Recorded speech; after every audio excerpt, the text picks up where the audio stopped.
যে বিষয়গুলো নিয়ে আলোচনা হয়েছে বা যা নিয়ে একেবারে অ্যাডামেন্ট অবস্থায় গেছে, কেউ কারোর কাছে আর নথি স্বীকার করেনি বা আপোষ করেনি বা মীমাংসা করার চেষ্টা করেনি, এই বিষয়গুলো একদম সবই পুরনো। এর ভিতরে শুধুমাত্র নতুন এখন হরমুজ প্রণালীটা, আদারওয়াইজ বাকি সবই তো পুরনোই বলা যায়। তো এইগুলো নিয়ে আসলে যা হয়েছে এটা হওয়াটাই স্বাভাবিক এবং এটাই হওয়ার কথা আমি মনে করি। কারণ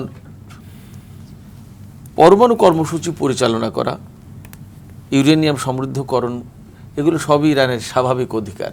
বিকজ তারা এনপিটির সই করা একটা দেশ।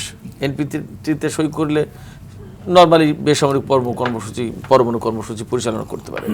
এবং ইরানের এটা যে বেসামরিক পরমাণু কর্মসূচি এবং বেসামরিক উদ্দেশ্যেই পরিচালিত হচ্ছে, এটা আন্তর্জাতিক সম্প্রদায় কর্তৃক প্রমাণিত এবং প্রমাণিত বলেই 2015 সালের পরমাণু চুক্তি হয়েছিল। সেই চুক্তি অ্যাকচুয়ালি ডোনাল্ড ট্রাম্প ছিঁড়ে ফেলেছে, আমেরিকা এই চুক্তি থেকে বেরিয়ে গেছে, ব্যাপারটা তা না। ব্যাপারটা হয়েছে শুধুই মাত্র ডোনাল্ড ট্রাম্প বেরিয়ে গেছে, পরবর্তীকালে টেকনিক্যাল কারণে জো বাইডেন এই বিষয়টা থেকে ওইভাবে খুব আবার নতুন করে ফিরে এসেছে, ব্যাপারটা তা না। কিন্তু ওটাকে আর অতটা সিরিয়াসলি দেখেনি উনি, এইভাবে ছিল। কিন্তু ডোনাল্ড ট্রাম্প আবার ক্ষমতা আসার পরে ওই যে তার পেছন থেকে কলকাঠি নাড়ে, যে আমি খুব পরিষ্কার করে বলি, আমি এই সমস্ত ব্যাপারে আসলে ওই রাগ ঢাক করে কথা বলতে চাই না, ওগুলো বলে সুবিধাও হয় না। ইসরায়েল যেহেতু আমেরিকাকে চালায়, সোজা কথা, এখানে একদম লুকোচুরির কিছু নেই। ইসরায়েল এবং আইপ্যাক যেহেতু আমেরিকাকে চালায়, সেক্ষেত্রে ওই ডোনাল্ড ট্রাম্পকে নেতানিয়াহু চালায় এবং নেতানিয়াহু যা বলবে ডোনাল্ড ট্রাম্প তাই করতে বাধ্য নানান কারণে। তার সর্বশেষ নজির বা প্রসঙ্গ হচ্ছে এপিস্টিন ফাইল।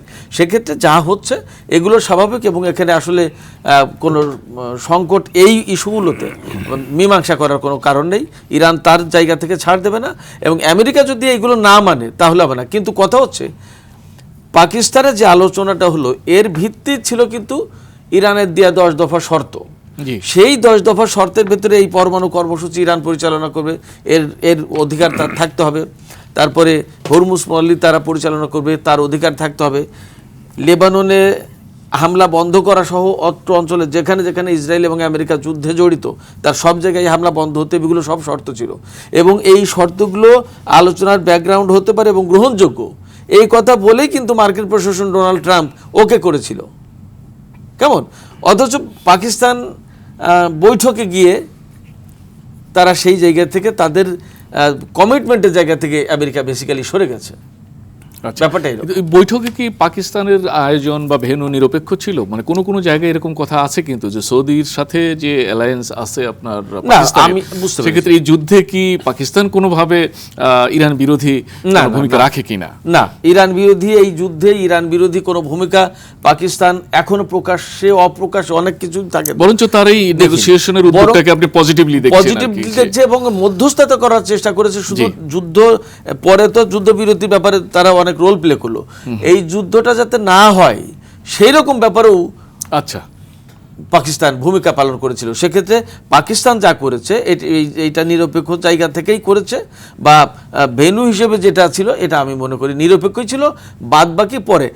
তবে একটা জিনিস হচ্ছে কি, সৌদি আরবের সাথে যে চুক্তি আছে সেটা এক অন্য জিনিস, এর সাথে এখন আপাতত রিলেটেড না। পাশাপাশি একটা জিনিস বুঝতে হবে যে পাকিস্তান যেমন আমেরিকার বন্ধু, তেমনি কিন্তু চীনের আরও বেশি ঘনিষ্ঠ বন্ধু। আমি মনে করি পাকিস্তানের উপরে আমেরিকার প্রভাব যতটা বেশি, তার চেয়ে অনেক বেশি প্রভাব চীনের। ফলে চীনের গ্রিপ থেকে বেরিয়ে আমেরিকার দিকে গিয়ে ইরানের সাথে কিছু করে ফেলবে, ব্যাপারটা তা হবে না, কারণ চীনের সাথে ইরানের সম্পর্কটা ভিন্ন মাত্রা।